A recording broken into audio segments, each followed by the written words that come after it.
সামাজিক যোগাযোগ মাধ্যমে জানা গেছে শিকার মুভির শুটিং নাকি ক্ষণিকের জন্য বন্ধ হয়ে গেল।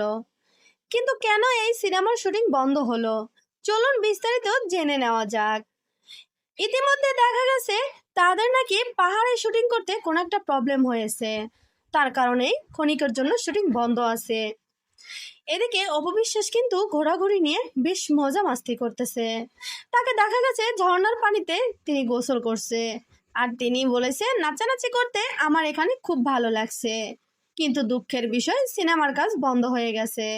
অপবিশ্বাস অত্যন্ত দুঃখের সাথে জানিয়েছে যেন খুব তাড়াতাড়ি আবার এই শুটিং চালু হয়ে যায়। তার ডিরেক্টর অপবিশ্বাসের অভিনয় নিয়ে অনেক সুনাম করেছে, বলেছে পুরনো অভিনেত্রী, জাস্ট তার অভিনয়। অপবিশ্বাসকে নাকি কোনো কিছু শিখিয়ে দেওয়া লাগে না, তিনি নিজের এক্সপিরিয়েন্সে সব কাজ করে নেয়।